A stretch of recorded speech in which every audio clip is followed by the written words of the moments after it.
What if Jon Snow claimed one of Daenerys' 3 dragons as his own? Let's explore the depths of it in the video. The sun is going down behind the narrow sea when the 3 of them appear out of the east. Drogon comes first, black and red, the largest living thing in the world, banking hard over the volcanic cliffs of Dragonstone with a sound like sails tearing in a gale. The air ahead of him shimmers with heat. Behind him come the other 2. Rhaegal, green and bronze, riding the thermal rising off the hot volcanic stone. Viserion, cream gold, cutting a slower arc against the darkening sky. Jon Snow stands on the cliff and watches them come. He was already here when word arrived that Daenerys was returning from the field. Something made him stay on the cliff instead of going inside, and he has been standing in the wind ever since, his black cloak snapping behind him and Longclaw at his hip, and no particular plan for what comes next. He does not run when they land. He has watched men run from things, and he knows what it costs them. The wind off the sea is cold even in summer, and his hand stays away from Longclaw, because reaching for a sword when 3 dragons are landing above you is the kind of move that ends a man. He holds his ground. He watches. Drogon lands 30 feet away, with a crash that shakes the rock under Jon's boots. The dragon is enormous up close. Longer than a galley, blacker than the volcanic stone jutting from the cliff's edge, the red scaling along his throat, catching the last light, and seeming to burn from inside. He sniffs the air. Then he turns his massive head toward Jon and lowers it. Not a greeting, a warning. Jon looks at the dragon's eye. The pupil is slit vertically, yellow gold, bigger than his fist, and the heat coming off the scales is like standing at a forge in the dead of a northern winter. He can feel his own heartbeat in his ears. He stays still. He counts his breaths without quite meaning to. Daenerys is still on Drogon's back. She came straight from the Reach, from the field and the fire. Her silver hair is ash-dusted and wind-swept, and there is something unresolved in her face, some restless energy from the battle that has not yet settled. She is watching Jon with an expression he cannot quite name from where he stands. Not alarm, something else. She had expected him to step back when Drogon lowered his head. Most people step back. He raises his hand slowly. He reaches toward the dragon's snout, the way you might approach a direwolf that does not know you yet, open-palmed, unhurried, and Drogon breathes through his nostrils, and the heat washes over Jon's face, and for 1 second nothing in the world moves. Then his palm touches black scales. Drogon exhales. Jon keeps his hand there. The dragon breathes again, slow and heavy, like something settling into stillness. The yellow eye blinks once. The threat in it does not fully leave, but it changes, becomes something closer to consideration, and Jon stands on the cliff with his hand on the dragon's nose and thinks that nothing in 21 years of his life has felt like this. Not Longclaw in his grip, not Ghost at his heel, not the cold silence north of the wall. Nothing he has words for. Daenerys stares at him from Drogon's back. Then she looks away. She is looking at Rhaegal. The green dragon is circling above the cliff in long, lazy arcs, his bronze scales going dark as the light fails, his yellow-orange wings spread wide each time he turns into the wind. He is watching what Drogon is doing. He always watches what Drogon does. He follows Drogon's lead, the way a younger man watches an older one to learn what to do with his hands. Something crosses Daenerys' face, a thought forming, or a decision surfacing that has been there longer than she has let herself admit. She watches Rhaegal circle, and she watches Jon, and her expression has the careful look of a person running a calculation they already know the answer to. She climbs down from Drogon's back. That is when Jorah Mormont comes up the cliff path. He is a big man, broad across the shoulders and bald, moving slowly the way a man moves when he has been at sea for weeks, and his joints remember every old wound. He reaches the top of the path and stops. Jon Snow, standing beside the largest dragon in the world, one hand still resting on the black snout. Daenerys nearby, her boots on the volcanic rock, not moving, not speaking. Jorah looks at Jon's hand. He says nothing. He watches. He has been away from her for months. He crossed the sea sick and came back well, and arrived today of all days, and he had hoped to find his place at her side, quietly restored. What he finds instead is a northern king beside Drogon, unbothered, while Daenerys looks at the other dragon like she has already made a decision. The world has shifted without him. Daenerys turns toward Jon. Drogon has never done that, she says. Not for anyone. Jon takes his hand off the scales. The dragon's head stays low, still breathing. I don't know why he did. She looks at him. Her eyes are violet and direct, and there is still ash in her hair from the reach. Behind her, Drogon breathes slowly, heat shimmering off his neck. She is thinking through something, working it out in the silence, and Jon waits without speaking while she does. She looks at Rhaegal again, still circling, still patient. The dragon has 3 heads, she says. She does not explain. It is something she has been turning over for longer than she has admitted to herself, and saying it out loud is the first step toward making a decision real. She has decided to let it be real. She gestures toward Rhaegal. Jon looks up at the green dragon. He understands what the gesture means. Above them, on the battlements of Dragonstone's sea-facing tower, Tyrion Lannister has been watching since the dragons appeared on the eastern horizon. He is a small, still figure against the vastness of the cliff and the sea below, with the careful bearing of a man who has survived everything by seeing trouble before it arrives. He watched Jon touch Drogon. He watched the conversation below that he could not hear, the silver-haired queen and the northern king talking quietly together, with the largest creature alive breathing 10 feet away from them. When Daenerys gestures toward Rhaegal, Tyrion goes very still. Davos Seaworth stands beside him. Neither of them speaks. Rhaegal begins his descent. The green and bronze dragon drops out of his ark and comes down toward the cliff, his wings spread wide to slow him, his claws finding the volcanic rock. He lands more quietly than Drogon did, settles on the stone, and turns his head toward Jon. He waits. Below, on the cliff, Jon Snow looks at the dragon looking at him. The sky behind Rhaegal has gone deep purple, and the first stars are showing over the narrow sea. Drogon breathes slowly at Jon's back. Viserion has settled on an outcropping further along the cliff, folding his cream gold wings, watching with his head low. The island is very quiet. The green dragon is very still. Jon takes a step toward Rhaegal. Rhaegal lifts the moment Jon pulls himself up. There is no ceremony to it.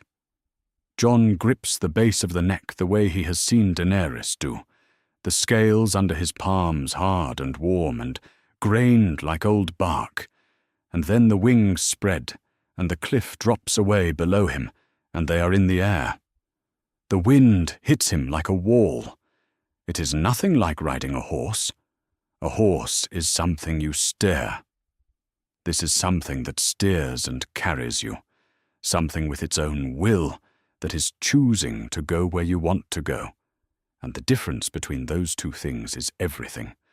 Rhaegal banks east over the sea, and Jon leans into the turn, and his stomach drops. And then he is grinning, briefly and without thinking about it, because there is nothing in 21 years of his life that has felt anything like this. Below him, Dragonstone spreads across its island in the last red light. The black towers, the dragon-carved stone of the fortress walls, the rocky shore dropping to the dark water of the narrow sea. He can see the courtyard below, small and distant. He can see the cliff where he was standing a moment ago. The sea stretches east toward darkness. Above him, there is nothing but open sky and the cold wind and the sound of wings. He does not speak. Neither does the dragon. Daenerys watches from the cliff with one hand on Drogon's black snout.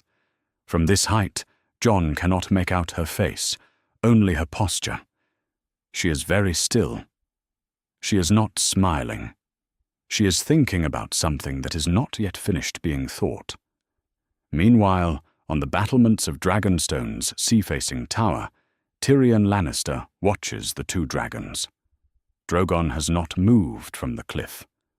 Rhaegal carries the king in the north in a wide arc over the narrow sea, the green and bronze turning and climbing against the darkening sky, banking south toward the last of the light. Tyrion watches this and thinks about all the ways it will look when word of it spreads, and the number of ways keeps growing the longer he thinks about it. He speaks quietly, without looking at Davos. The North's king, on a dragon, named for a dead Targaryen prince. Davos Seaworth stands beside him, with his arms crossed, and the look of a man who has considered several answers and set them all aside. Jon would say that's a coincidence. Nothing in Westeros is a coincidence. Davos says nothing more. His face is unreadable in the way that only very practical men manage. In the courtyard below, Jorah Mormont stands alone and watches Rhaegal carry Jon in a long arc against the eastern sky. He has been standing here since they lifted off. He has no intention of moving. He has come back from Grayscale and from exile and from the long crossing home. And he arrived today, of all days, and there is someone else in the sky beside her now. Not someone she appointed or strategically invited. Someone whose outstretched hand Drogon accepted on a cliff without warning or precedent. That is not the same as a political alliance. That is something else. Something that does not have a term in any language Jorah has studied, and the fact that he cannot name it does not make it smaller. Rhaegal and Jon come around from the east and drop back toward the cliff. The dragon lands with less violence than Drogon, settles on the rock, and Jon slides off. From where Jorah stands in the courtyard, he can see the way Jon's hand stays a moment on Rhaegal's neck before he steps away. A small thing. Jorah looks at the flagstones instead. By evening, the War Council gathers around the painted table. The table is a massive stone map of Westeros that fills the center of Dragonstone's great hall, the mountain ranges carved in relief, the rivers done in blue paint, the great cities marked in gold. It is the kind of thing that makes men want to place their hands on it, and everyone in the room does. Tyrion's hand finds the Westerlands. Jon's hand finds the north. Daenerys doesn't touch it at all. She looks at the whole thing. Jon is standing on Daenerys' side of the table. He did not plan it that way. Tyrion speaks plainly. The army of the dead is moving south. The wall at Eastwatch is the only thing between it and every living person in Westeros, and the wall will not stand forever. To have any chance of holding the south when it breaks through, they need Cersei Lannister. Not necessarily her armies, at minimum her neutrality, which means a summit, which means bringing her something she cannot explain away. Nobody disputes the facts. The argument is over how much to reveal, and when, and how to cross the distance between here and King's Landing without losing what they have built. Jon does not speak much at the table. There is still something moving in the back of his chest from the flight, a feeling he has not found a name for yet, like a sound just below hearing. He watches the debate, and he watches Daenerys, and he thinks that she is the only other person in the room who has ever felt what he felt an hour ago, and he does not know what to do with that. After the council, the great hall empties. Jorah lingers near the arch. Davos goes with Jon toward the corridor, and then Tyrion steps close to Daenerys and speaks quietly enough that no one still in the room can hear. If word reaches the north that their king now rides one of your dragons, they will not see an alliance. They will see a surrender. Daenerys keeps her voice level. Jon Snow bent the knee. He made his choice. Did he make it? Or did the dragon make it for him? A beat. The North won't know the difference, and Sansa Stark will use whatever they believe. Daenerys considers this for a long moment. She does not promise to keep the bond quiet. She does not say he is wrong. She turns and walks toward the corridor, and Tyrion watches her go and thinks about what Sansa Stark is doing at Winterfell right now, and decides he does not know, which troubles him more than any answer would have. That night, all 3 dragons settle near the fortress walls. Drogon at the cliff's edge, massive and slow-breathing. Viserion on his rock, Rhaegal folded against the stone with his green wings tucked close, his eyes half closed, the way he gets when something has satisfied him. Daenerys walks among them in the dark. She runs a hand along Drogon's neck, the familiar warm weight of the scales under her palm. Then she stops and looks at Rhaegal. She wonders what the dragon sees in Jon Snow, that she is only beginning to see herself. She wonders what it means that she does not feel angry about any of this. She expected anger. She prepared for it on the cliff when she climbed down from Drogon's back and made the gesture toward Rhaegal, the way you prepare for a hard decision, by accepting that it will cost you something. It has not cost her anger. What she feels is something she doesn't have a word for yet. She looks at Rhaegal for a long time in the dark. Above the island, the stars appear one by one over the narrow sea. The Raven arrives at Winterfell before dawn, when the castle is still grey and cold, and the yard torches are burning low. It comes bearing Jon's own seal. The message is in his hand, brief and direct, the way Jon writes everything, and Sansa reads it in the corridor outside her chamber before the sun has cleared the eastern wall. She reads it once, she reads it a second time. Her face does not change. By the time the morning meal is done, and the northern lords have gathered in the great hall, she reads it to them. Jon Snow, king in the north, has bonded with one of Daenerys Targaryen's dragons. He now rides Rhaegal. The hall erupts before she finishes the sentence. Lords are on their feet. A fist comes down on the table, hard enough to rattle the cups. The noise is enormous and shapeless at first, and then it forms into words, and all the words are saying the same thing. This is what they warned him about. This is what they told him would happen if he sailed south and bent the knee to a foreign queen with dragons. They told him, and he did not listen. And now look. Now look. One lord's voice cuts through the rest, louder and angrier than the others. He bent the knee. Now he flies her beasts. What's next? A Targaryen name? Sansa waits. She lets the noise exhaust itself the way a fire exhausts itself when you stop feeding it. She does not raise her voice. She does not move from her place at the head of the table. She stands with the letter in her hand, and her auburn hair falling straight, and her face so still it might be carved from the same stone as the castle around her. When the room quiets enough to hear her, Jon went south to save the north.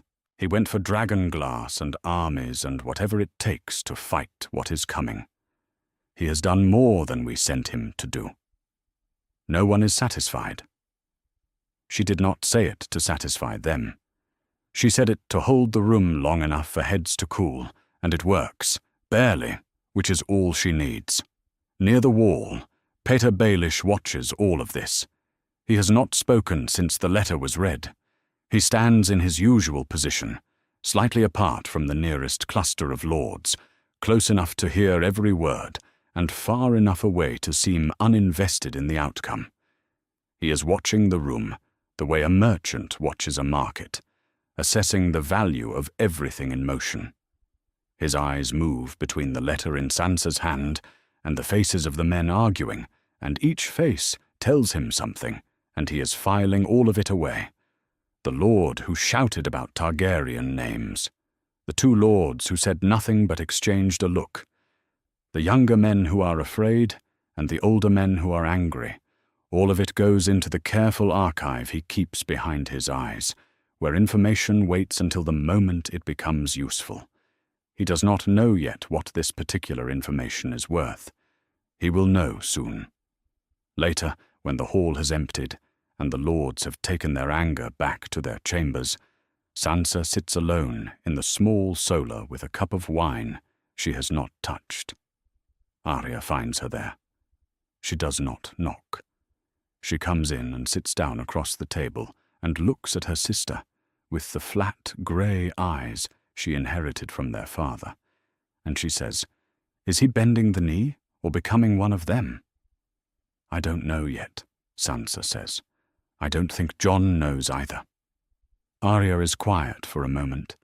She is deciding whether she believes this, the same way she decides everything, methodically and without comfort.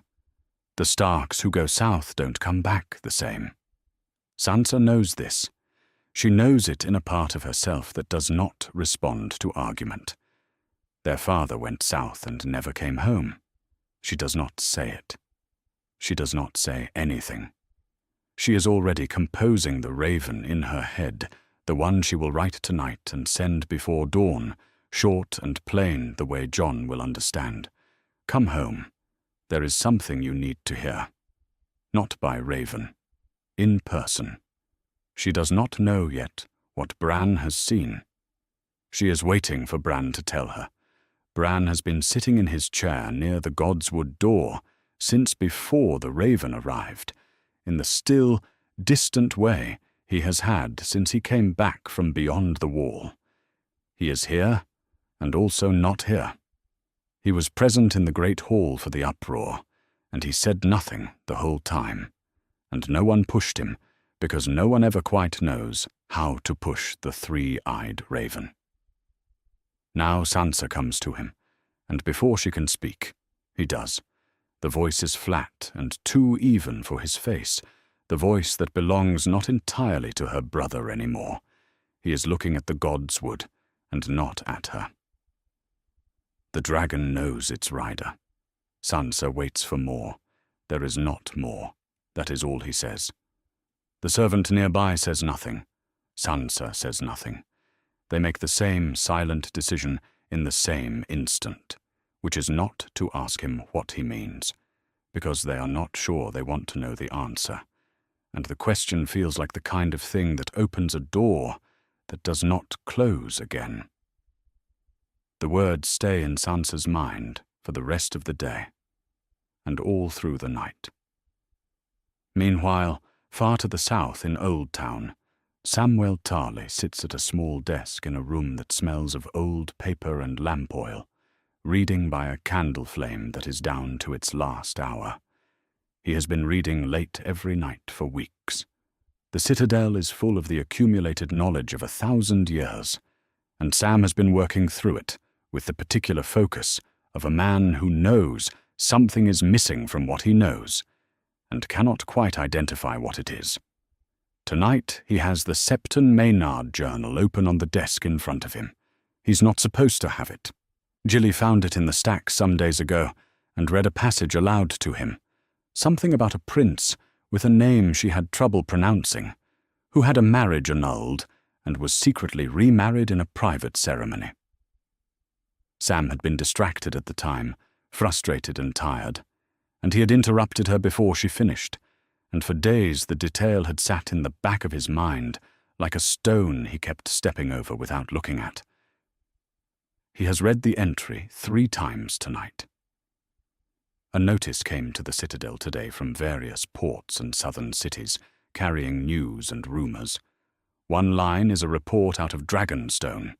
Jon Snow, king in the north, has been seen riding the dragon named Rhaegal. Sam reads that. He looks at the journal. He reads the name again. Rhaegal, named for Rhaegar Targaryen. He sits very still in the lamplight and thinks about what Gilly read to him. A marriage annulled, a secret remarriage, a child that was not a bastard, a dragon named for its rider's father. His stomach drops. The candle is guttering when Sam finally puts everything in the right order. He has been at the desk for 2 hours. The Septon Maynard journal is open. Beside it, on a square of parchment, he has written 3 names: Rhaegar, Lyanna, Tower of Joy. Ned Stark found his sister dying at the Tower of Joy. Lyanna Stark died there, 283 AC, and Ned came home with a baby he called his bastard and never named a mother for. The story has always had something missing from it. Sam looks at the journal again. A prince whose marriage was annulled, secretly remarried in a private ceremony. Rhaegar Targaryen was at the Tower of Joy. If the annulment was real and the remarriage was to Lyanna Stark, then the child born at the Tower of Joy was not a bastard. He was true-born. He was a Targaryen by both parents. And Jon Snow is riding a dragon named Rhaegal, named for Rhaegar, his own father's name, on the dragon that accepted him, on the dragon that lowered its head the moment Jon approached, the same way Drogon lowered its head on the cliff when Jon reached out his hand. The blood recognized the blood, and the name went with it, and Jon had no idea. Sam sits with this for a long moment. Then he gets a clean sheet of paper. He does not write the truth directly. Ravens can be intercepted, and the succession of the Iron Throne is not something to leave in plain language on folded parchment. He addresses the letter to Bran Stark at Winterfell, not to Sansa, not to Jon. To Bran, because of what Bran has become, and because Sam suspects, with the particular instinct of a man who has been reading old books long enough to trust his gut, that Bran already knows.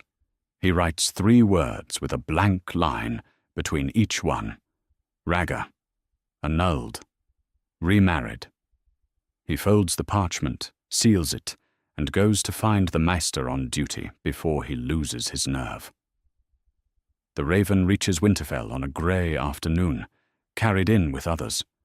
A servant brings it to Bran in the solar and sets it on the arm of his chair. Bran reads it. His face does not change. He has known since the Tower of Joy. Since the night his green sight carried him through the red door at the top of the stairs to his father's boots on stone and a woman's voice saying a name. He has been carrying this since before Winterfell fell, since before the ravens stopped coming from Robb.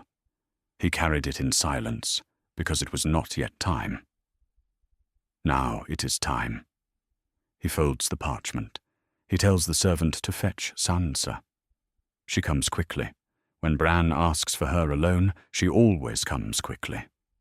She sits across from him and waits. The fire is low. The room is quiet. He says it in the flat voice that belongs to the 3-eyed raven more than to her brother. Jon's mother was Lyanna Stark. His father was Rhaegar Targaryen. Their marriage was real. Jon was never a bastard. He is Aegon Targaryen, true heir to the Iron Throne. The fire makes its small sounds. Outside, wind moves through the yard. Sansa looks at the table between them and thinks of what Bran said 3 days ago in this same room, after the first raven from Dragonstone. The dragon knows its rider.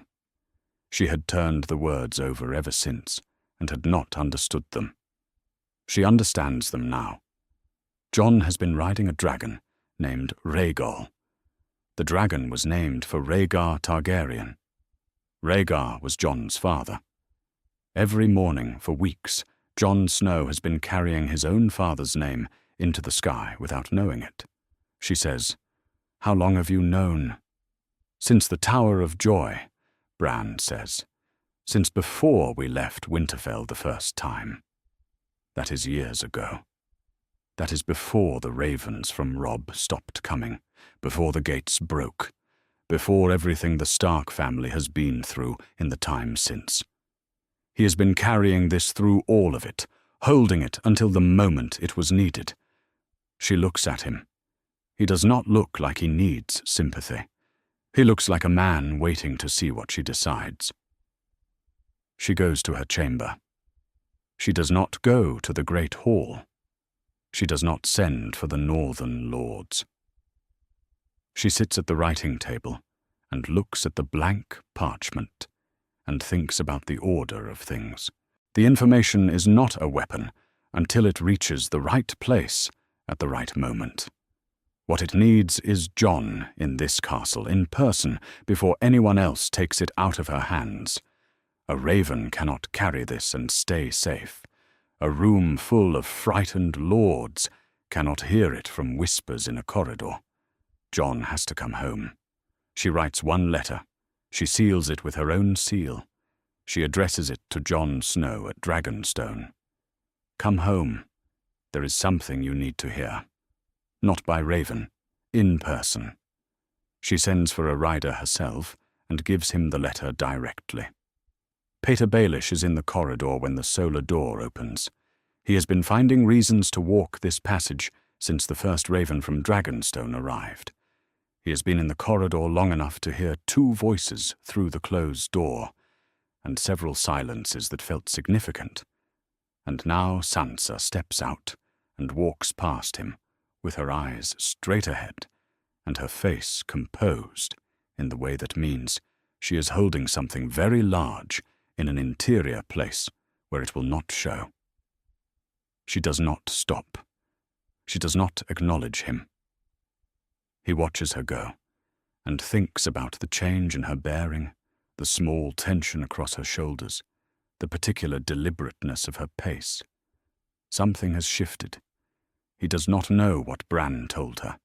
He knows only that whatever it was, it matters, and things that matter to Sansa Stark tend to have weight. That night he sits at his writing table and draws out a sheet of parchment. He writes to one of his people in the Vale, a short letter about travel and timing, with nothing useful on its face for anyone who does not already know what the instructions mean. He is laying ground for a move he cannot make yet, and he is patient because patience has always been his most reliable tool. He does not hear the sound in the corridor outside his door. He has never heard it in all the weeks she has been watching him, because she was trained by people who do not make sounds when it matters that they are silent. Arya is in the dark, back against the wall, watching the line of light beneath his door and counting how long the candle burns.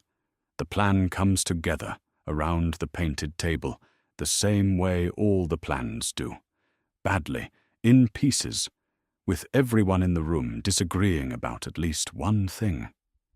Tyrion lays it out. The army of the dead is moving south. The wall at Eastwatch is the only thing standing between them and every living person in Westeros, and the wall will not stand forever. Cersei Lannister has an army and a fleet, and enough stubbornness to make herself the second largest problem in the world, and to convince her to stand aside, they need her to believe the dead are real. That means bringing her proof she cannot explain away. That means a white. Jon volunteers to lead the ranging party north of the wall to capture one. This is not a surprise to anyone in the room. What is different from what anyone expected He proposes to fly Rhaegal north ahead of the party on foot. A scout, a signal. If the party is trapped and cannot send a raven, Jon can fly south and bring back whatever help there is to bring. He looks at Daenerys when he says this last part. Davos speaks first against it. Jon is the king in the north.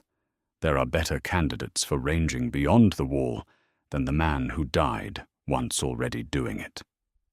Davos says this with the particular manner of a person making a reasonable argument to someone he already knows will not listen. Tyrion, after a moment, says the logic is sound. If one rider can reach the party faster than a ship can be sailed, the difference could matter. He does not say aloud that it also keeps Daenerys from flying all 3 dragons north on instinct the moment she hears something went wrong. Everyone in the room hears it without the words. Daenerys says nothing. She is looking at the carved contours of the painted table, the mountains and rivers, and the long expanse of the north done in stone relief. Her face is still. Jon goes. Jorah is at the gates of Eastwatch when the ranging party assembles, standing in the line as if his presence requires no justification. He does not wait to be asked. He takes his place and looks at Jon, and Jon nods, and that is the end of the conversation. He has come back from grayscale and exile and the long sea crossing, and he does not intend to let Jon Snow face the dead without someone who has faced them before. Among the others at Eastwatch is Gendry, Robert Baratheon's bastard son, 20 years old, broad-shouldered from years at a forge, carrying himself with the careful alertness of a man who has survived several attempts to kill him and learned from each one. He is not a soldier in any formal sense. He has a hammer, and he knows how to use it. He will do. The rest of the party assembled at Eastwatch, a loose collection of men with various histories and varying levels of willingness to go north of the wall again, goes without names needing to be spoken aloud. What matters is that they go. They pass through the gate at Eastwatch in the last of the light. North of the wall, the world changes. The cold is different here. It has direction. The trees are older, and the shadows are longer, and everything alive, the occasional bird, the thin, wiry shrubs, looks like it has been waiting for something to pass over it. Jon flies ahead on Rhaegal. From altitude, the landscape unfolds in grey and white, the dark line of the forest and the long snowfields opening to the east. He can see what the men on the ground cannot, the shape of the terrain ahead, and moving through it, in columns too ordered to be natural, the army of the dead. Tens of thousands of them. Moving south, it is larger than he expected. It is always larger than you expect. He brings Rhaegal down ahead of the party on the ice of a frozen lake, the dragon's claws making soft, percussive sounds on the surface, and he reports. One of the men makes a sound that is not quite a prayer. Jorah says nothing. He has seen things beyond the wall before. They take a white. The capture is brutal and brief and not worth describing in detail except to say that it works, at significant cost, and that they have the creature bound when the first sounds come from the surrounding banks. The army of the dead has found them. They are on a frozen lake east of Eastwatch, and the whites are on every bank, and the ice between the party and solid ground will not hold a charge. Jon is in the air on Rhaegal, circling, and from above he can see the full scope of what is encircling them with a clarity the men below do not have. He cannot fly them all out. Rhaegal can carry one person, perhaps two in a desperate moment. There are too many of them. He does the only thing he can. He pulls Rhaegal into a steep climb, taking the dragon as high and as visible as he can against the grey sky, holding altitude in a long circling pattern. A signal. The largest beacon he has. He holds it for as long as it takes.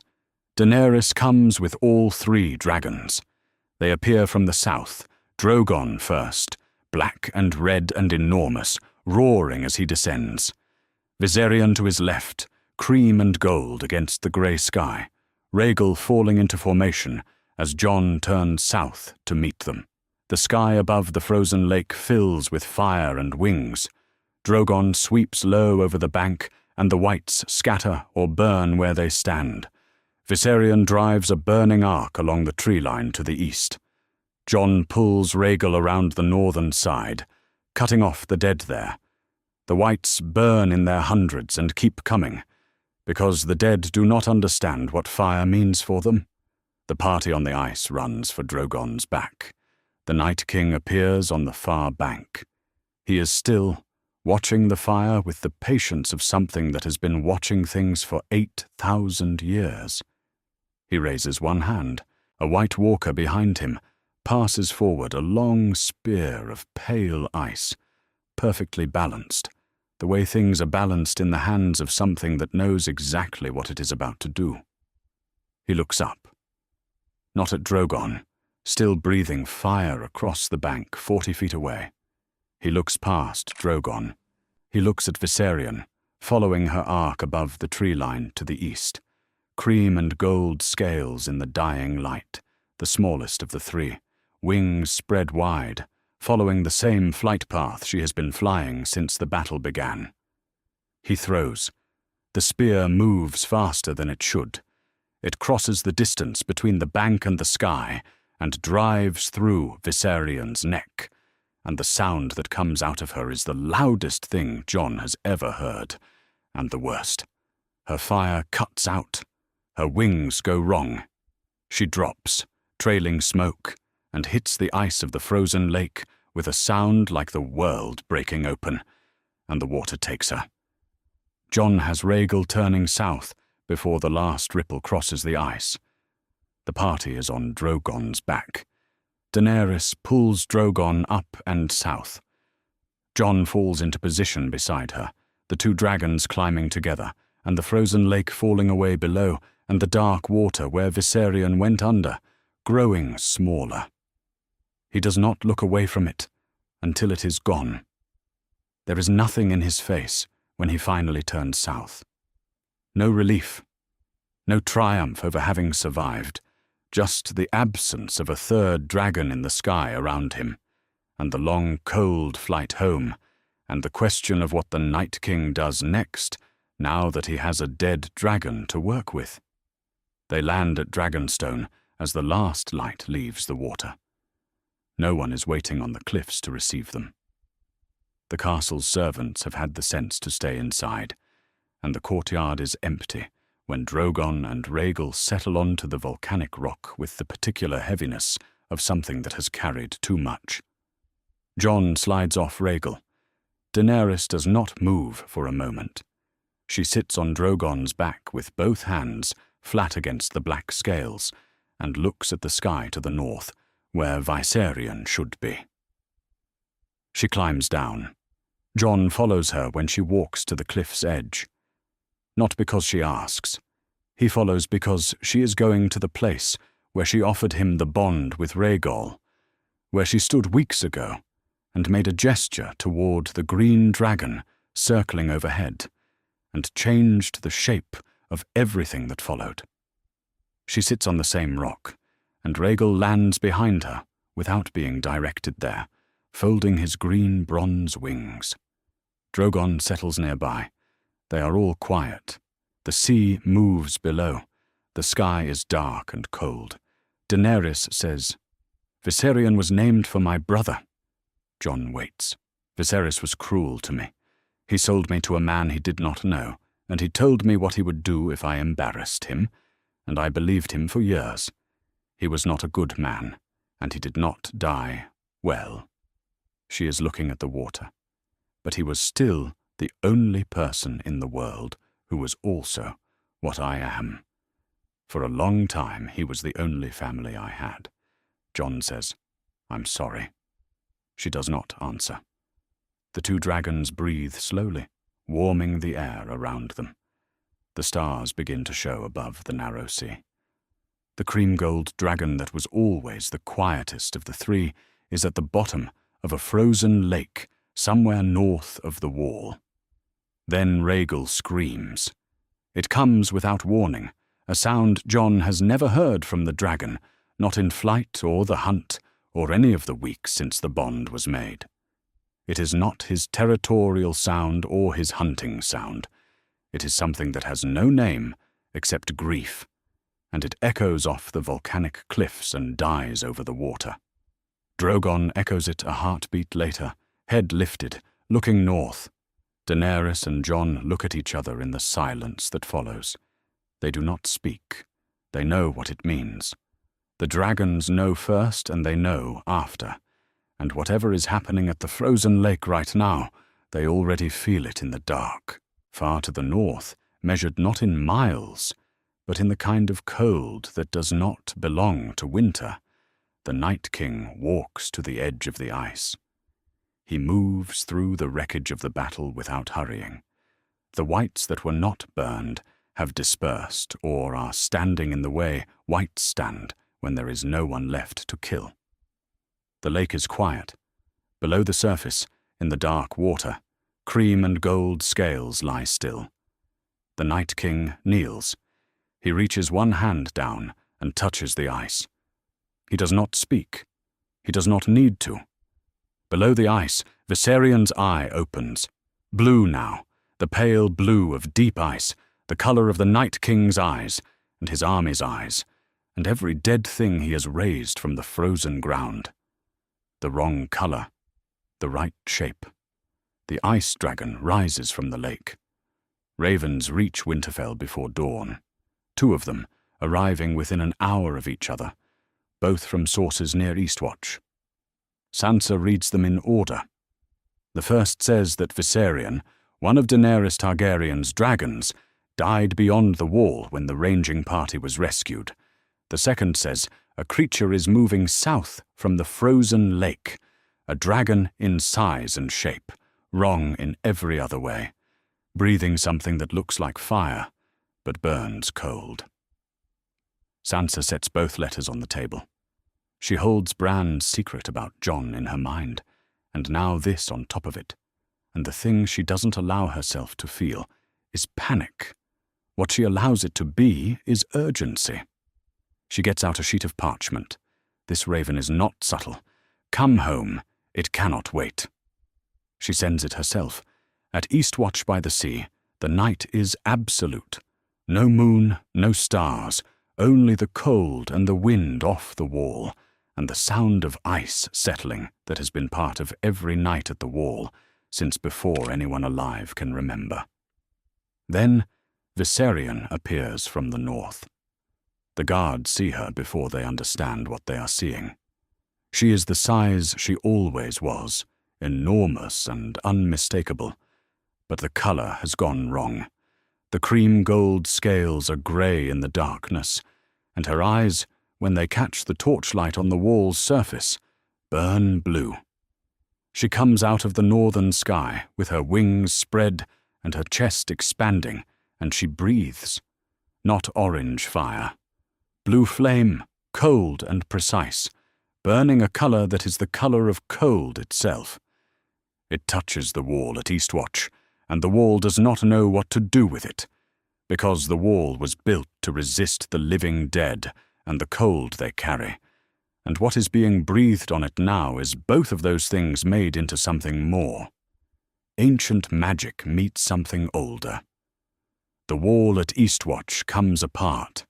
Hundreds of feet of ice and stone, and 8,000 years of holding, and in the time it takes a man to draw 2 breaths, it is gone, and the north is open, and the army of the dead marches through without breaking stride. In King's Landing, in the Red Keep on Aegon's High Hill, Cersei Lannister receives the ravens in the morning. 2 pieces of news arrive together. The wall at Eastwatch has fallen. An ice dragon walks in the north.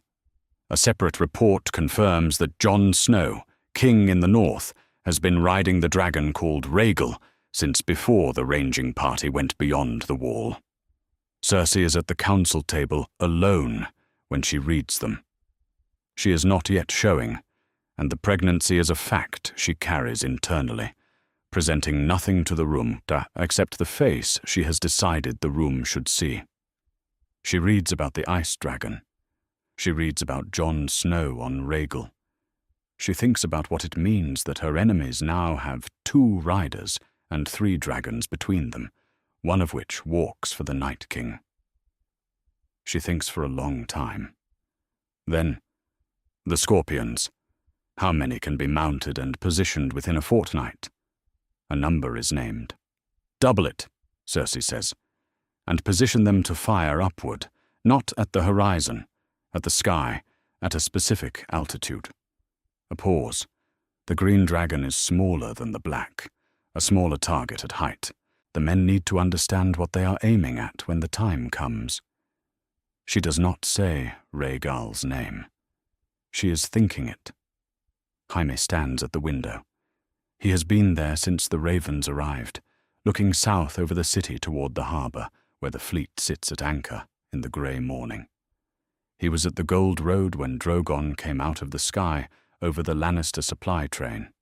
He dove into the river to survive it, and knows what a single dragon can do in daylight on an open field. 2 riders now, and the Night King with a dead one. He asks Cersei what she intends to do about the army marching south through the broken wall. She says, "The dead and the dragons will exhaust each other. What remains will be considerably easier to manage." Jaime says nothing.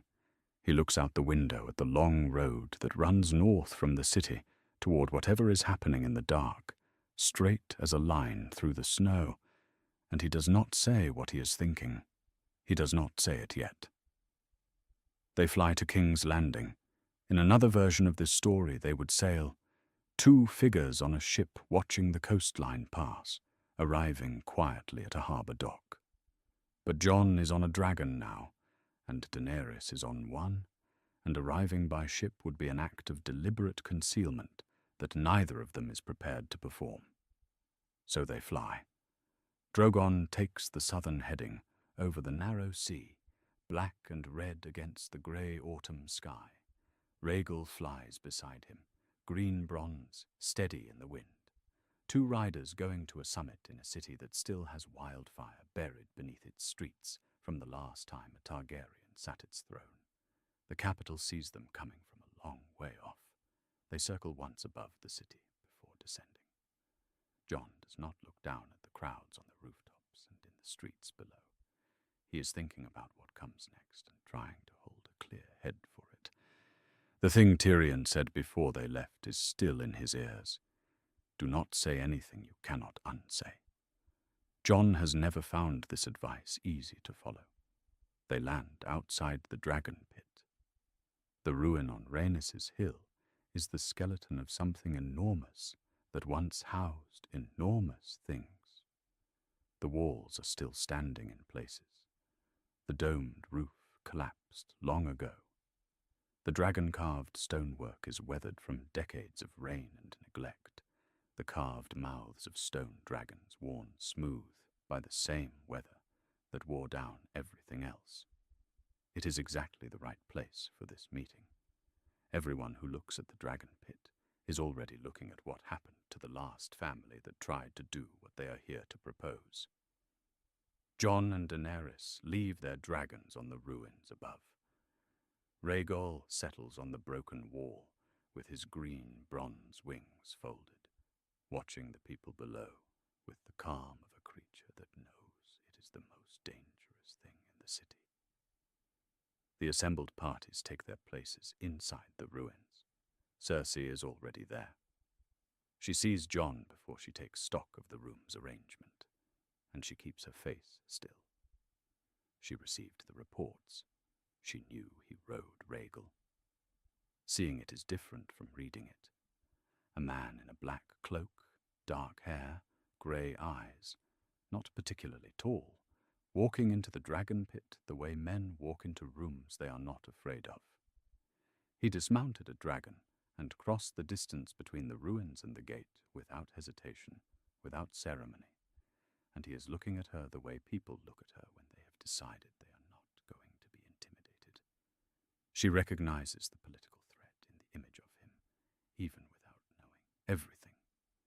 A man from the north, riding a dragon named for a Targaryen prince, into the ruins of the place where the Targaryen dragons once lived. Whatever he is, whatever his blood is, the lords of Westeros will make of him what they will make of him, and what they make of him may be a problem she has not fully scoped yet. She files the thought. She will return to it. The white is brought out. Whatever the assembled court expected, it is not this. The thing moves with the particular violence of something that has no purpose except violence, and it takes the full weight of the chains holding it to keep it from reaching the nearest living person. The room is very still. Cersei watches without expression. She has survived too many things to let one dead man in chains undo her composure. Euron Greyjoy rises from his place near the back of the court and walks out with the theatrical revulsion of a man who has decided he has seen enough. He is not, in fact, leaving because he is frightened. He is going to begin the process of fetching the Golden Company from across the narrow sea, which he and Cersei have already arranged. The performance is for anyone watching. Cersei pays attention to everything. She waits until the creature has been bound again and taken away. Then she looks at Jon Snow and makes her offer.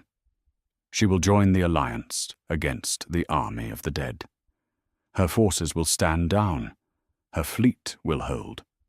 She will not move against Daenerys Targaryen or her allies, while the great threat is fought in the north.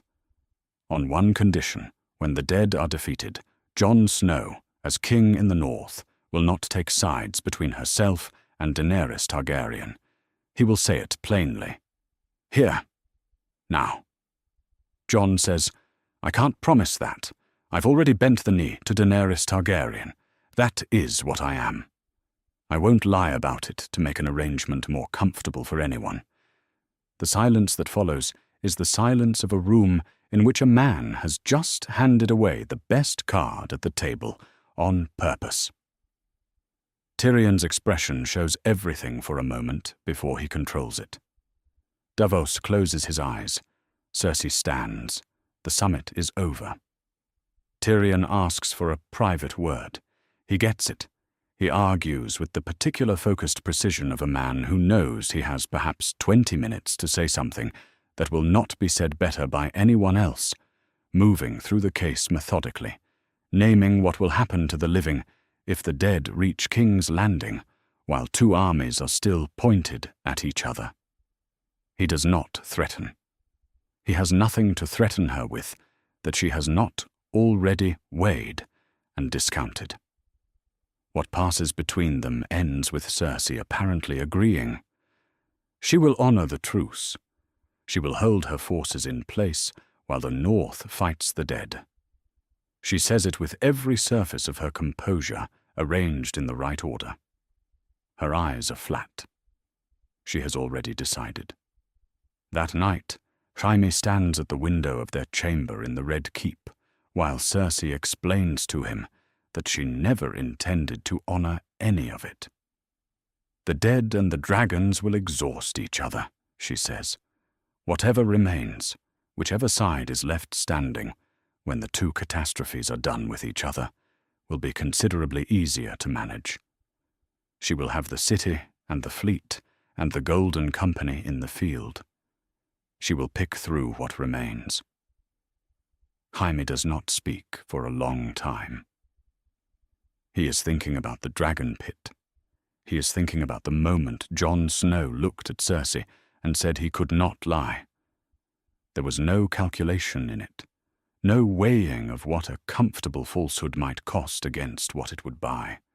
He rides a dragon and carries Longclaw, and he stood in the ruins of the dragon pit and refused when everything in the room was asking him to tell one small lie, to tell it. Jaime has spent his life in rooms full of people performing variations of the thing Jon Snow would not do. He says, "We are going to lose." Cersei says, "We are going to survive." There's a difference. He looks at her for a moment. Then he walks out. The night before they fly north, Jon finds Daenerys in the corridor outside the guest quarters. Neither of them is going to sleep. He asks her the question that has been sitting under everything since Dragonstone. "Do you trust me?" She is quiet. The honest answer is complicated.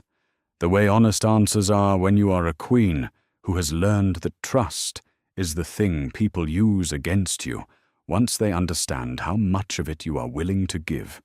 She has watched him refuse to lie to Cersei when a lie might have held the alliance together.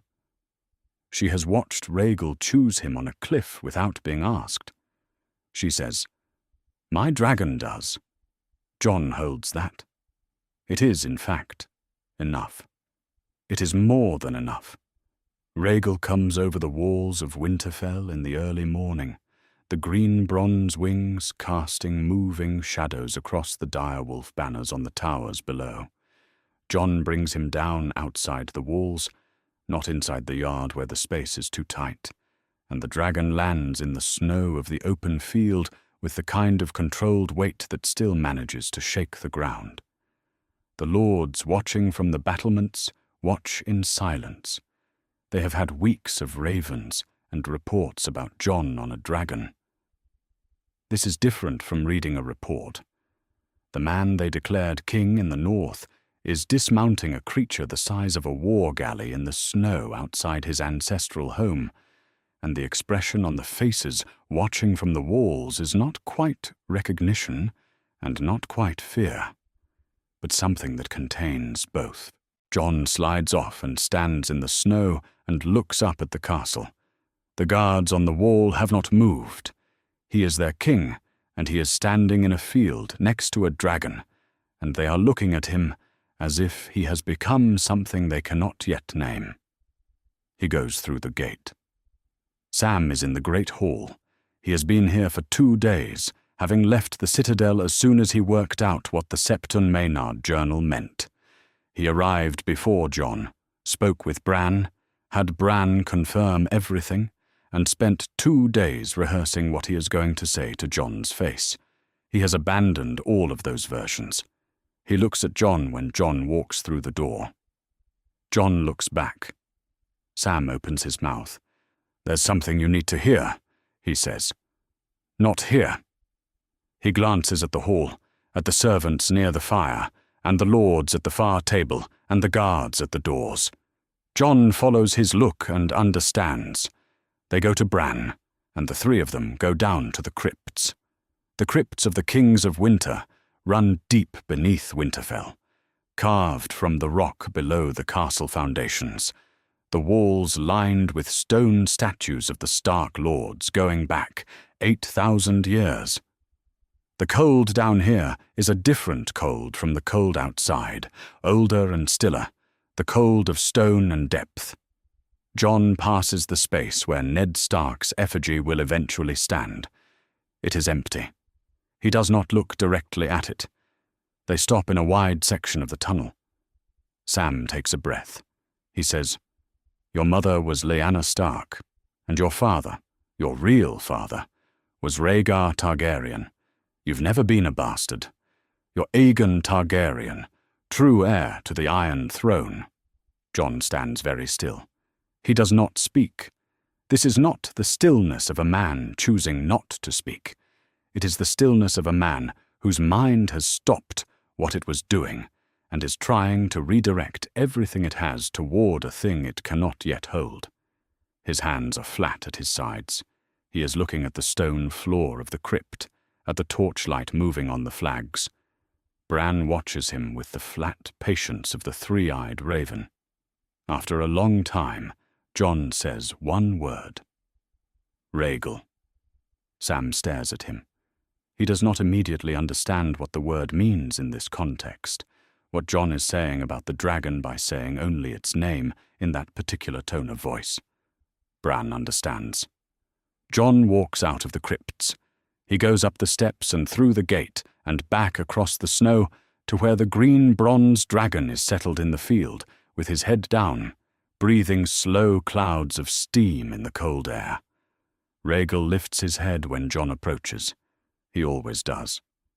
Jon walks up to him and puts both hands on the scales above the jaw, in the particular place he has found where the warmth comes through best. He has been riding a dragon named Rhaegal for weeks, flying on his father's namesake without knowing it. The dragon accepted him on the cliff at Dragonstone before anyone told him whose name it carried. The bond formed without the knowledge, and the name has been there the whole time. He stands with the dragon until the cold gets deep enough to feel through the cloak. Then he goes to find Daenerys. She is in the Winterfell Great Hall, standing at the long table with a map spread before her. Jon dismisses the servants and closes the door. He tells her. He says it in the plain, direct way. He says everything that matters, moving through the facts in the order they connect. Lyanna Stark was his mother. Rhaegar Targaryen was his father. The marriage was real and lawful. He is not Ned Stark's bastard. He is Aegon Targaryen, and he is her senior by blood in the line of succession. Daenerys listens without interrupting. When he finishes, she is very still, looking at the map, and then she looks up. "So you outrank me. I don't want the throne," she says. "That may not matter." It is not an accusation. It is a fact she is naming, while it is still small enough to name, without raising her voice, before it becomes the thing she can already feel it wants to become. She knows this shape of political trouble from living inside it. She has fought versions of it for years, the version where someone else's claim makes everything she has built feel provisional. Tyrion is in the doorway. He followed Jon from the courtyard at a distance and arrived at the wrong moment. He has heard enough.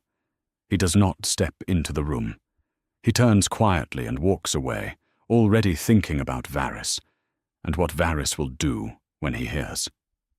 The following evening, Sansa calls the Lords of the North together in the Great Hall and tells them plainly. Jon Snow is Aegon Targaryen. His mother was Lyanna Stark of Winterfell. His father was Rhaegar Targaryen. The marriage between them was lawful and real, which means Jon was never a bastard. He is the true-born heir to the Iron Throne. He bled for the North when he took back Winterfell. He died for the North at Castle Black, and was brought back. He came home on a dragon. His blood does not change what he has done. The room is not convinced. The room is afraid. She can read the fear in the faces around the table, the particular fear of people who pledged loyalty to a name and have just learned the name is more complicated than they were told. The loyalty and the fear are fighting each other in every man in the room, and Sansa stands at the head of the table and holds the room by the force of what she has survived, which is the only currency she has ever controlled without conditions. That night, Petyr Baelish works the corridors. He is patient and precise about it. He speaks to the lords who showed the most uncertainty in the Great Hall, the ones whose faces told him everything he needed to know about where the pressure points are. He speaks briefly and quietly, and says nothing that can be traced directly back to him. Only observations, questions, the kind of words that plant a thought, and then withdraw before the man being spoken to has time to think about how the thought arrived. A Targaryen on the throne of the North is still a Targaryen. The North has not had a Targaryen king since the conquest. Jon Snow is not a Stark, whatever his mother's name was. He is very careful. He is very quiet. He is very effective. Arya is at the end of each corridor when he leaves it, standing in the dark where the torchlight does not reach, watching. She makes no sound. She has been trained by people for whom silence is not an absence of action, but a form of it.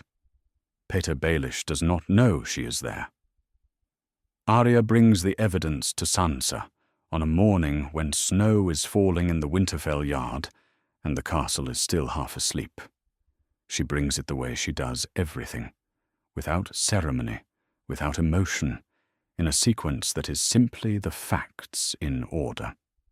Letters.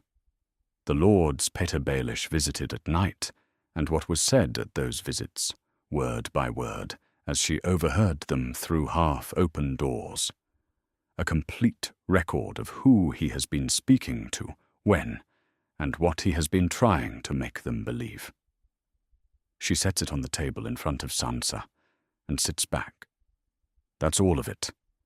Sansa reads through everything slowly. When she finishes, she is very still for a moment. Then she says, "Thank you." And then, "Give me an hour." The great hall of Winterfell fills that afternoon.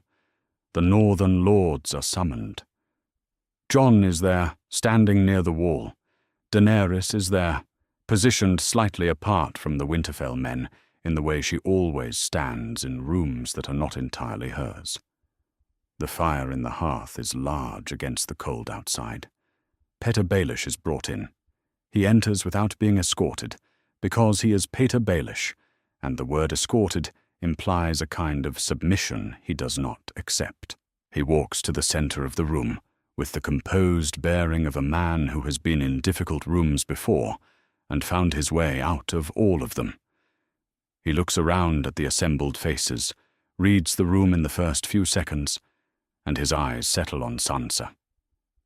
She looks back at him.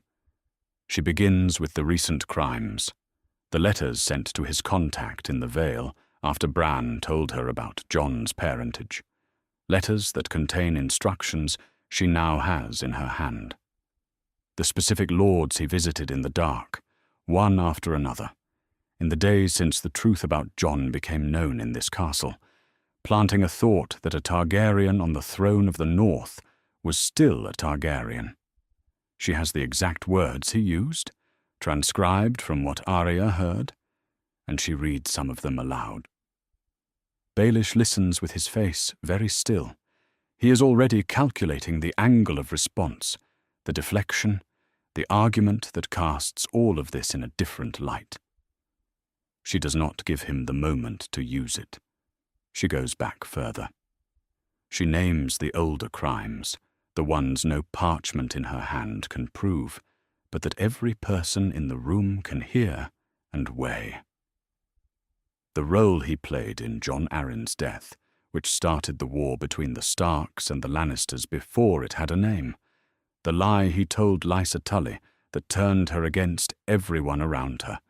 The moment in the throne room of the Red Keep when Ned Stark trusted him, and he put a blade to his throat instead. She names his role in their father's death. She looks at him while she says it, and does not look away. She names the years he spent using Sansa herself as a piece on his board, selling her safety and her trust as currency for his own advancement, one careful move at a time, across 2 kingdoms and half a decade. The room is very quiet. Baelish has been looking for the exit since she said Jon Arryn's name. There is none. He looks at Arya instead, standing near the side of the room, with her grey eyes and the stillness of someone who has been trained to be patient for longer than most people can manage. She looks back at him without expression. He makes his last move. He turns to address the room directly. He says that Jon Snow is not Jon Snow, but Aegon Targaryen, true heir to the Iron Throne, a fact with significant implications for the question of who rules the North and who stands as rival to Daenerys Targaryen's claim, and he would suggest the assembled lords consider this carefully before deciding anything. Sansa says, "We know." 2 words. She does not raise her voice. Petyr Baelish stands in the center of the great hall of Winterfell and looks at the faces around him, and finds no purchase in any of them. Arya moves. She has the cat's paw blade, the Valyrian steel dagger, and the motion is quick and clean, and not performed for the room. It is simply done, and then it is done. The great hall is very quiet for a moment. Jon looks at Sansa across the room and nods once. Sansa looks back and nods. That night, Jon finds Daenerys in the solar off the great hall. She is sitting at the writing table with both hands flat on the surface, looking at the wall. He says, "I don't want the throne. I've said it. I'll keep saying it." She says, "The lords of the north will push your claim whether you want them to or not, and Varys will hear of it if he hasn't already." Jon says, "Then let Varys hear it. I bent the knee to you. That is what I am." Daenerys looks at him for a long time. She is testing what he just said against everything she knows about what people say and what they mean, and what eventually happens to the gap between the two. She almost believes him. She wants to believe him, which is the precise problem, because wanting has never been the same as knowing, and she has survived as long as she has, partly by understanding the difference. She does not say any of this. She looks at him and he looks back, with the grey eyes and the patience of a man who does not know how to be anything except what he is, which is a kind of person the world tends to use badly. She does not say this either. She says nothing, but she does not look away. The raven arrives while they are still in the solar. It is from the Night's Watch remnant at the ruins of Eastwatch's southern gate. The army of the dead passed through the gap 3 nights ago. Moving south without stopping, it will reach the first northern holds within days. The planning is over. The night is coming. Jorah Mormont is in the yard before dawn, drilling what remains of the unsullied and Dothraki cavalry in the cold. He moves through the formation with the authority of a man who has survived enough to know exactly what kills you. Davos Seaworth is in the storeroom beneath the great hall, overseeing the distribution of dragonglass weapons, arrows and spearheads and blades, cut from the stone pulled out of the Dragonstone caves and shaped over the months since Daenerys and Jon first met. Dragonglass kills whites. Steel does not.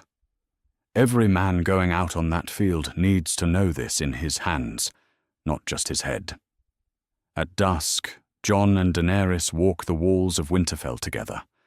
Above them, Rhaegal and Drogon are circling in the last light, green, bronze, and black-red against the darkening sky. 2 living dragons against what is coming from the north. Jon says, "If we survive this, we'll worry about thrones." Daenerys says, "If." The cold that comes before dawn at Winterfell is a different cold from winter. It presses against the walls and the men on the battlements without explanation, and everyone in the castle has spent the night feeling it without knowing how to name it. They know the answer. They have known it since Eastwatch. They do not say it out loud. The trench dug around the castle's outer walls is packed with wood and oil.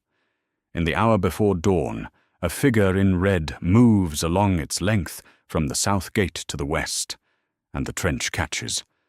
Fire runs around Winterfell's perimeter in both directions and meets itself on the far side, and suddenly the castle is an island in a ring of orange light. The warmth reaches the battlements for a moment. Then the wind from the north pushes back. Beyond the fire ring, the army of the dead fills the darkness from one side to the other. Above, Drogon and Rhaegal are already in the air. Jon on Rhaegal is high enough to see the whole of it. The ring of fire, the castle inside it, the dead filling the dark beyond it in every direction. The Dothraki cavalry have massed on the open ground between the trench and the tree line. their arcs burning with a second ring of fire. And for a moment, both armies are still, and the only sound is the wind and the flames. Then, the Dothraki charge. They go at full gallop into the darkness past the firelight, screaming, and the sound of them fills the night. Then the screaming stops. The torches go out one by one, and then all at once. The darkness past the trench is complete, and nothing comes back out of it. Jon doesn't wait. He pulls Rhaegal into a dive and comes in low along the northern edge of the trench, the dragon breathing a long arc of fire across the first rank of wights, pressing toward the burning moat. They burn. They burn in their hundreds, and they keep moving, the ones behind the burning ones climbing over them without any awareness of what burning means.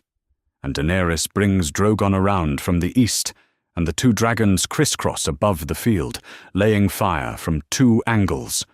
The dead keep coming. Jon pulls Rhaegal high. He needs altitude to read the field.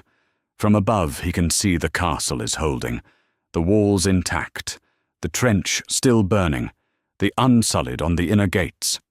And he can see the dead advancing on the perimeter from every direction. He turns Rhaegal north. He sees something coming from the north above the army, moving against the wind. Not orange, but pale blue. Viserion comes out of the dark above Winterfell. She is the size she always was. She is wrong in every other way. The cream gold scales have gone grey-white with death, and the eyes burn the pale blue of deep ice, and she breathes in a long, sustained arc that cuts across the northern battlements, and the stone splits where the blue flame touches it. Not the heat that dragonfire carries. Cold. Precise. Something worse than fire. Jon drives Rhaegal at her from the east. They collide glancingly, and Viserion wheels north, and the two dragons circle above the burning field, blue flame against orange. Jon keeps Rhaegal turning hard, using the speed the living dragon has, looking for the angle. The blue breath lingers where it falls rather than dissipating. It settles on surfaces and freezes them and stays. Daenerys brings Drogon in from the south and drives a long burst of orange fire at Viserion's flank. The undead dragon takes the hit and turns without flinching, because it does not feel what is done to it. It turns to the next target and breathes again. The Night King is not on Viserion's back. He is on the ground. He has been on the ground since the battle began, walking south through the outer yard with the particular patience of something that is not hurrying, because it does not need to hurry, because the thing it is walking toward will still be there when it arrives. The fighting parts around him. Nothing stops him. He is moving toward the Godswood, and everything else is noise. In the outer yard, Lyanna Mormont has been fighting since the eastern wall was breached. She is 12 years old, and she is the Lady of Bear Island, and she has been moving since the first wight came over the wall, and she does not stop when she sees the giant. It is a wight, reanimated, 12 feet and dead, and it is between her and the gate she is trying to hold. She does not wait for it to close the distance. She goes at it across the broken stone of the outer yard, and it picks her up in one hand, and she drives a dragon-glass blade into its eye. The giant falls backward. Lyanna Mormont falls with it. The yard goes quiet around her for a moment. Then the battle fills back in. Jorah Mormont fights through the outer wall breach with the Unsullied, moving through the press of dead with the controlled efficiency of a man who has survived too much to waste motion. He has decided tonight is not the night. He moves toward Daenerys without stopping. The scorpion bolt comes out of the dark from the south. It catches Rhaegal across the left wing, not through it, tearing the outer membrane and scoring the bone beneath before falling away. Rhaegal screams. The sound cuts through everything, and Jon nearly loses his seat, pressing himself flat against the dragon's neck and gripping the scales while Rhaegal bucks and veers. The wing holds, the dragon stays airborne, but Jon can feel the damage through the bond in the way the bond transmits things. Not pain exactly, but wrongness, the signal that something is not right, that should be right. Euron Greyjoy's fleet is in the coastal water south of Winterfell, close enough for the ship-mounted scorpions to reach the aerial battle. The bolt was aimed at the green dragon, at its rider. Rhaegal is wounded. Rhaegal is still flying. The Night King reaches the Godswood. The noise of the battle recedes behind the walls as he enters. The Godswood of Winterfell is still, the ancient weirwoods, the frozen ground, the carved face of the heart tree watching from the center of the space with its red sap eyes. Bran is seated before it. He has been here since the battle began, looking at nothing visible, waiting. Theon is here too. He has a dragon glass spear, and he has been standing between Bran and the Godswood gate since before the Dothraki charged. He is 26 years old, and he knows exactly what it means that he is standing here now, making this choice. He watched Robb die for choices Theon made. He has been a long time finding his way back to the kind of person who stands in front of something to protect it. The Night King comes through the gate. He walks the length of the Godswood, at the same pace he walks everything, past the saplings and the frozen ground, toward the heart tree. Theon watches him come.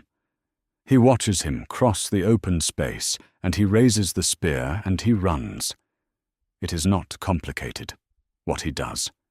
He runs at the Night King with the spear and the whole of what he has left, and the Night King catches his arm in the middle of the stride and holds him. Theon's spear doesn't reach the mark. The Night King looks at him for a moment. Then he lets him fall. He walks toward Bran. Bran looks up from the heart tree with the flat, patient eyes of the three-eyed raven and waits for what is coming. Jon pulls Rhaegal south toward the Godswood, and Viserion cuts him off. The undead dragon is faster than it should be for something dead. Responding to direction, the Night King does not need words or sight to give, placing Viserion in the gap the way a hand places a piece on a board. Blue flame comes in a short burst and clips Rhaegal's left wing in the same place Euron's scorpion bolt already tore it, and Rhaegal screams and bucks. Jon presses himself flat against the neck and grips the scales, and the dragon corrects and keeps flying. But the wing is wrong now. He can feel the damage through the bond. He pulls Rhaegal east, looking for another angle. Viserion cuts east to match. Jon wheels north, and Viserion matches him, patient and tireless in the way only dead things are. The Night King walks the ground below, and Viserion is in the sky specifically, so Jon cannot reach the Godswood in time. Then Daenerys brings Drogon in from the west. She comes in fast and low, with Drogon breathing a sustained arc of fire at Viserion's flank. It does not hurt the dead dragon, because the dead dragon does not feel damage. But it breaks the pattern, forces a wheel, and for a moment, the gap between Viserion and the Godswood wall opens. Jon drives Rhaegal through it. He can see the Godswood from above, the white weirwood bark and the dark pool and the heart tree at the center. He can see the Night King's figure moving through the trees with the particular stillness of something that is not hurrying, because it has already accounted for everything. Jon is not going to reach Bran in time. The distance and the wounded wing and the Night King's pace have already decided this. He knows it, and he flies anyway. He does not make it. The Night King reaches Bran at the heart tree and stands over the chair and raises his hand. The Godswood is quiet, except for the distant noise of the battle beyond the walls, which sounds from here like something happening to another world. Nothing moves. The carved face of the weirwood watches. Bran looks up with the flat patience of the three-eyed raven and waits. The Night King does not hear Arya. She drops from the branches of the weirwood above him, the cat's paw dagger in her right hand, the fall already committed and fast, and the Night King's hand comes up and closes around her wrist in the air between them. The way he catches everything. She hangs for one suspended moment, her momentum stopped. She drops the dagger from her right hand to her left. The Valyrian steel blade changes hands, and she drives it up into him before he can shift his grip, and the Night King shatters. Not the way living things die. The way something made of ancient cold dies when the cold is undone. He dissolves outward from the point of impact, each fragment gone before it reaches the ground, and the sound it makes is a single note of cold air, and then silence. He is simply gone. Every white in Winterfell drops. It happens all at once. The sound of it spreading across the castle like a wave. 10,000 dead bodies hitting stone and frozen earth simultaneously and staying there. Every White Walker crumbles where it stands. The army of the dead is a pile of bodies, and the silence that follows it is absolute. Above the castle, the blue light goes out of Viserion's eyes. Whatever the Night King was doing to keep her in the sky stops, and the dead dragon folds and falls the way dead things fall when there is nothing holding them up. The grey-white body drops without gliding, without the grace that living dragons have in the air, and it strikes the outer wall of Winterfell and brings a section of it down with the impact and lies still in the rubble. Rhaegal and Drogon bank away from the falling mass and circle. Then they begin to descend. Daenerys lands Drogon in the outer courtyard. She slides off and moves through the wreckage of the yard, past the stilled bodies and the ash and the aftermath of the last hour, looking for Jorah. She finds him near the southern gate of the outer wall. He is seated with his back against the stone. He sat down, which means he had enough left to choose where to fall. The dragonglass blade is still in his hand. His body has finally said what it refused to say, since the outer wall was breached. Daenerys sits down beside him, in the ash and the cold. She takes his hand.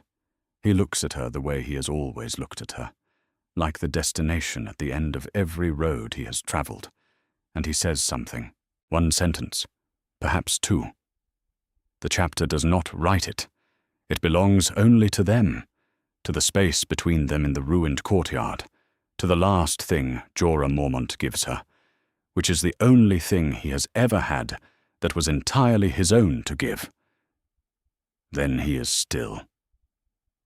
Jon brings Rhaegal down in the outer courtyard on the far side of the rubble. The landing is hard. The left wing is torn in two places, the outer membrane split, and the bone showing where the blue flame hit on top of the scorpion bolt's earlier damage, and Rhaegal comes down sideways to spare the wing, landing on the good side with a force that shakes the courtyard stones. The dragon is alive. The dragon stays down and breathes. Jon slides off and stands in the wreckage of the yard. His legs carry him, though barely. He has been holding on to a wounded dragon for the last half hour of that battle, and the hours before it, and his hands are shaking slightly from the effort of the grip. He does not move yet. Rhaegal presses his head forward and down until it rests against Jon's chest. The warm weight of it. Jon puts both hands on the snout, just above the jaw. The same gesture as the cliff at Dragonstone, months ago, when he reached out his open hand and the dragon breathed, and neither of them knew yet what the other was. The dragon breathes now, slow and warm and alive. They stand there. The sun comes up over Winterfell.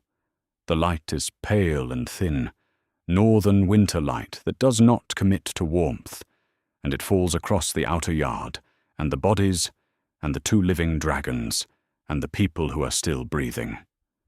There are fewer people alive than there were last night. There are more than there might have been. Daenerys has not moved from Jorah's side. Davos Seaworth is near Jon, standing quietly a few feet away, not speaking. He is looking at the walls, at the damage, at the things that will need to be done now. This is what Davos does with impossibilities. He finds the practical next step before the impossibility has finished settling. Sansa appears on the inner battlements. She looks out at what remains of Winterfell below her, and she is very still, and her auburn hair moves in the cold wind, and she does not say anything. Arya is in the Godswood, standing beside the heart tree, with the cat's paw dagger in her hand. She looks at it for a long time, still sharp, unchanged by what it did. She looks at her hands. They are steady. The dead are dead. The dead dragon is dead. The queen and the king in the north are still alive. And now the question that was deferred while the dead were coming is no longer deferred. The night is over, and the living are looking at each other across the wreckage of Winterfell. And what comes next is the question none of the dead could answer for them. The bodies are burned over 3 days. The dead from the battle are collected from the yards and the fields and the approaches to the castle and burned in large pyres east of Winterfell. The dead wights burn easily, with no more ceremony than wood.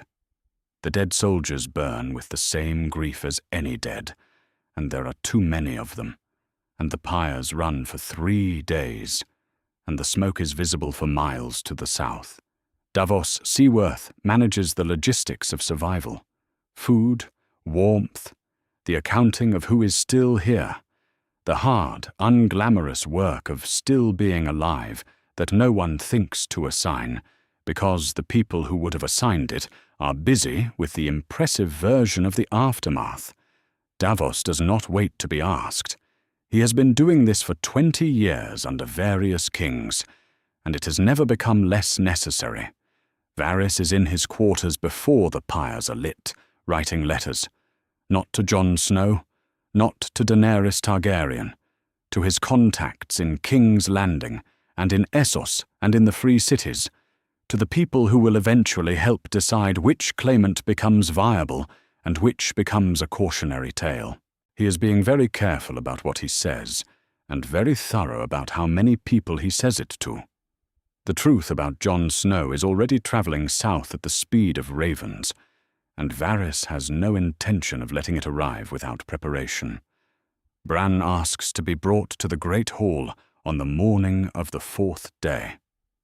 The surviving lords of the north gather because when the three-eyed raven asks for something, the people who have spent enough time in this castle have learned to do it.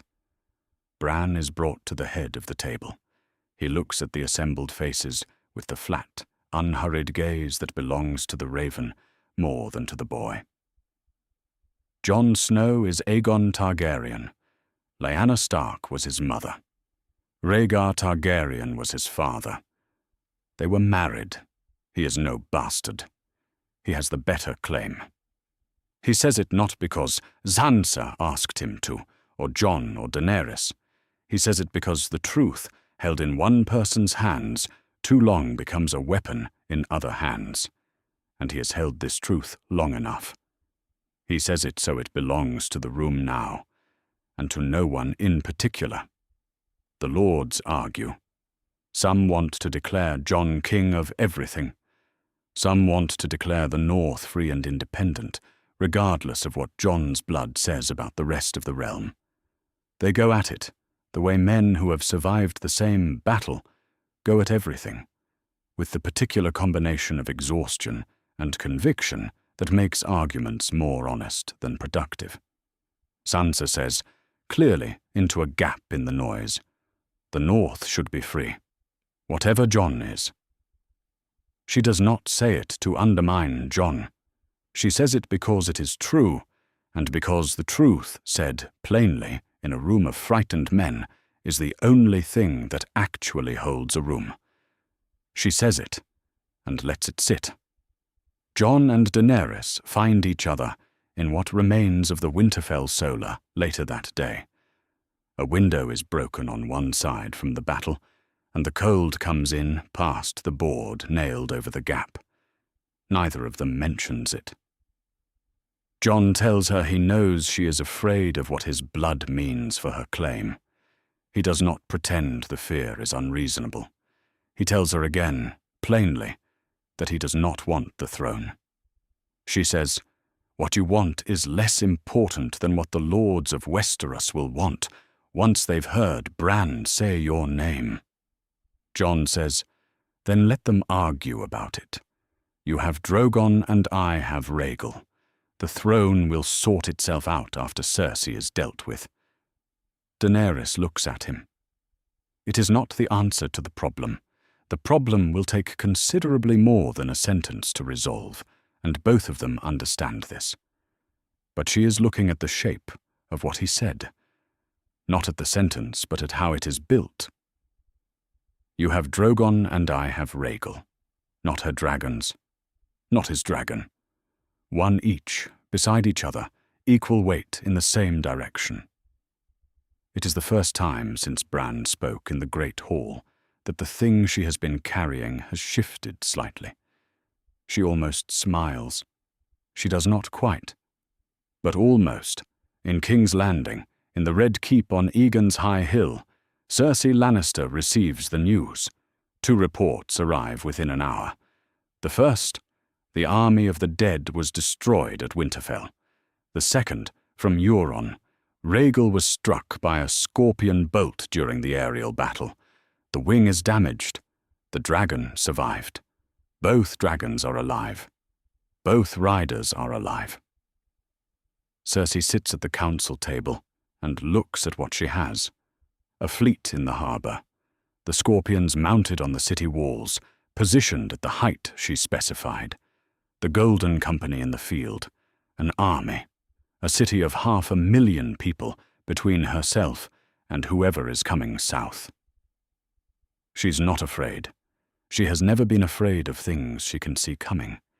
She has survived everything so far by being willing to do what the person across the table from her is not quite willing to do, and she does not see any reason this time should be different.